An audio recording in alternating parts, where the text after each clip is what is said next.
kanya, ganito. Tapos, hinilinis sa Panginoon na mamatay siya.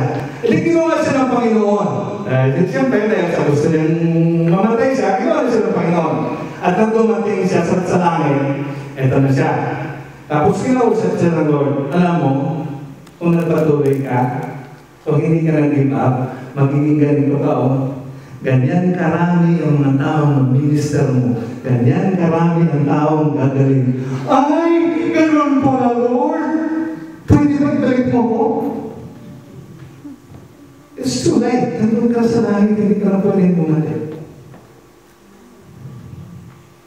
You've lost the crown.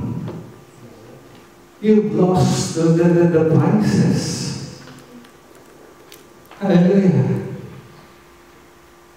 And that's why I'm telling you now, hallelujah, when you have a conquering mind, hallelujah, anuman ang affliction, anuman ang challenge na bibigay sa iyo ng Panginoon, hallelujah, God is giving that challenge to you because He knows that you can meet it.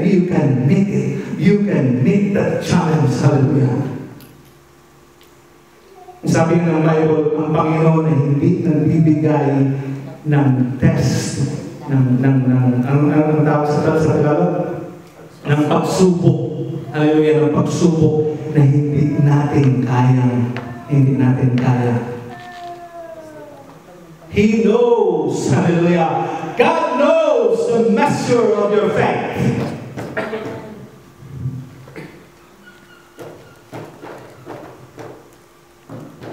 And that's why you didn't know yourself yet. If I were you, I would ask God, Lord, show me who I am. According to what you see in me. Ipakita mo ako, Panginoon, sa akin kung sino ako sa iyong harapan. Kung ano ang kaya ko, Panginoon, with your strength that is in me. Hallelujah. Because surely God has made every one of us a conqueror. And surely God made every one of us, hallelujah, an overcomer. Hallelujah. Number 2, our mindset are developed by what we allow to come into our mind. Our mindset is developed in the things that we allow to come into our mind. Kung ano yung ating inaagrihan, hallelujah, sometimes yung ating, may mga bagay na hindi ayon sa kalooban ng Panginoon, and yet we agree with it. Yeah? The things that we agree, even they are not in line with the Word of God. And then, there are things that we agree according to the Word of God. So, kung minsan, nagkakaroon ng these two opposing idea will become a conflict of opinion. Hallelujah. Mag-aaway, magre-wrestling ang dalawang idea na ito sa iyong mind. Yan ang sinasabi ni Paul sa Romans chapter 8 verse 5 na, for they that are after the flesh don't do mind the things of the flesh, and they that are after the Spirit the things of the Spirit. Hallelujah. If your thoughts are guided by the Word of God, then you are minding the things of the Spirit. If your thoughts are guided by your own opinion and it's not based in the Word of God, then your mind is become carnal, flesh. Hallelujah. When we allow the carnal mindset to govern our life, then you have already opened up your defenses. And you will start agreeing on everything that the devil throws at you. Sabi ng devil, mahina ka. Yes. Totoo, mahina. mahina ako. Hallelujah. Hindi ka na asenso. Yes, kasi elementary level lang ako. Hallelujah. Hindi ka na mapopromote. Yes, kasi wala akong accent. Binibigyan pa tayo natin ng reason, no?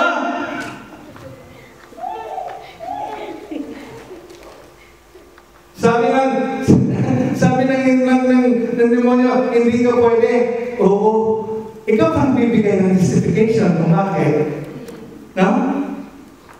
You make your own justification. You agree already with the devil, and you still justify that his lies are correct. Hallelujah.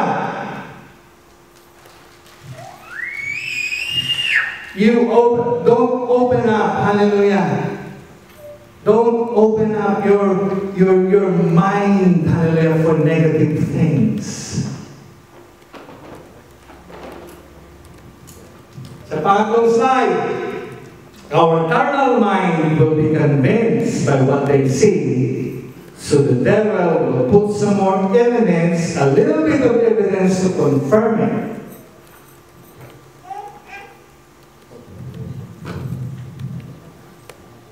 Pag nasa karungakumayos tayo, pag nag-iisip na tayo sa ating sarili, sa ating sariling opinion, not guided by the Word of God, not guided by the Holy Spirit, all we need is a simple evidence or a simple proof na tama yung ginagawa na tama yung ating isip.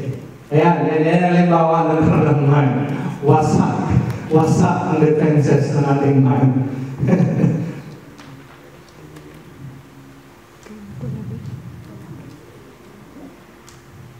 You know, ang bawat tao daw, they are built with, sometimes they have ants in their brain. Ano itong ants na ito? Acronym ito ng Automatic Negative Thinking Syndrome. Ants. May mga ants sa utak. Automatic Negative Thinking Syndrome. Hallelujah. Nag-originate ito sa bansang Israel. Pakinggan mo yung kanilang sinasabi. In Exodus chapter 13, verse 21 to 22, during the day, the Lord went in front of them in a pillar of cloud to show the way during the night. He went in front of them in a pillar of fire to give them light so that they could travel night and day. The pillar of cloud is always in front of the people during the day and the pillar of fire at night. Okay? So nakita nila ang evidence that God is with them. Ang kapangyarihan ng Panginoon is with them. No? Pinadala ng Panginoon ng 7 plagues noong sa Egypt para sila ay i-release ni Pharaoh sa kanilang pagiging slaves. Yung ganito ang nangyayari. Exodus chapter 14, verse 10-12. When they realize, or when they Exodus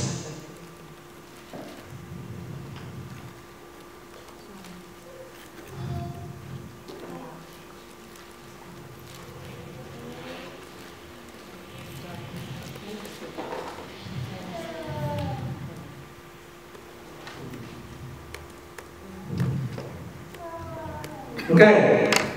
When the Israelites saw the king and his army marching against them, they were terrified and cried out to the Lord for help. They said to Moses, "Weren't there any graves in Egypt? Did you have to bring us out here in the desert to die? Look what you have done by bringing us out of Egypt. Didn't we tell you before we left that this would happen? We told you to leave us alone and let us go on being slaves of the Egyptians. It would be better slaves than to die here in the desert. Yun sinabi ng mga Egyptian, ng mga Israelites sa kay Moses. Pero nakita nila, at that particular moment, nakita nila ang cloud of fire, and pillar of fire, and pillar of cloud. The presence of the Lord is there, always with them. And yet, hallelujah, nasabi nila, ipapatay mo kami sa mga Egyptian army, Moses. Hayaan mo kami mamamatay dito. Sometimes it happens to us as Christians. Nakita natin ang kapangyarihan ng Panginoon kung paano tayo pinalaya ng Panginoon, kung paano tayo sinuportahan ng Panginoon, kung paano ginawa na lahat ng Panginoon para sa atin. And when a simple, small trials and then small threat comes in, hallelujah, we gave up. We started to give up. In the presence of the Lord. Nasa presensya ka ng Panginoon. Hallelujah. For heaven's sake, think that you are a conqueror. Hallelujah. For God's sake, hallelujah, think na anuman ang iyong hinaharap, masakit man yan ang iyong nararamdaman. Hallelujah. I can agree with that dahil last time, hallelujah, sumakit ang aking ulo, akala ko mamamatay na ako. Hallelujah, nandito. Sabi ko, ito na yata yung aking end. Talagang masakit na masakit. Talagang hinihintay ko na lang na mahihilo ako. Hanggang sa